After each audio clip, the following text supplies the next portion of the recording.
Talking about Lemmy Kilmister. Now, if you know your metal history, you know that I was asked to join Motorhead. Lemmy was very disappointed when I told him I wouldn't do it. But at the same fucking time, he wouldn't join Anvil. So what the fuck? At the end of the day, he asked us to come out on tour with him all over the UK, which is absolutely incredible. So there we were in 1983, playing all over the UK with Motorhead, and we had a night off in Birmingham, and it's like, fuck, I'm gonna go party with Lemmy. I end up in his hotel room, and there I am, and he's got 40 fucking ounce bottle of vodka and a 60 ounce bottle of orange juice, and he starts mixing it, and he calls it vodka. Have some fucking vodka. And I start drinking the vodka, and before very long, I am completely fucking inebriated, wasted, piss drunk, and he starts laughing. He's going, "You're looking at it under the table." I'm going, "I'm under the table? I'm licking the fucking floor, man." He goes, "I got just a solution." And he pulls this little leather black pouch out of his jean jacket and a fucking pocket knife. He sticks the pocket knife into the fucking pouch, and out comes this white powder. And he sticks it under my nose, and he goes, "Sniff it, you cunt."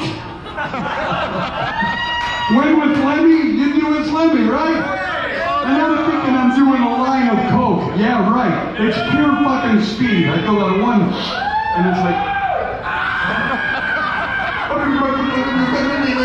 I couldn't stop talking, right? I'm fucking losing my mind. I go, "Lemmy, do you know what it fucking means to sit here and talk to you, man? You are one of the most influential people in fucking all of metal." He goes, "Well, I'll tell you what it is. In less than fucking 6 months, there'll be another bloke sitting across the table saying exactly the same thing to you." I thought, "Oh, that's cool, okay." And there I was 6 months later in New Jersey. Metallica came up from fucking San Diego or whatever, or from San Francisco to meet Johnny Z at our friend's place, Rock and Ring, and there they were sitting across the table going, "Lips, do you know what it means to meet you? You're so influential. You're one of the most influential guys in metal." And I go, "Oh, really?"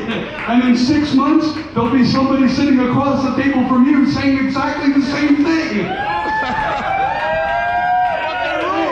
It's what makes the fucking world go round, man. We all love each other, right? It's about music. It's not about our stature. It's not about our status. It's not about fucking money. It's about music, right? It was what we call free as a wind.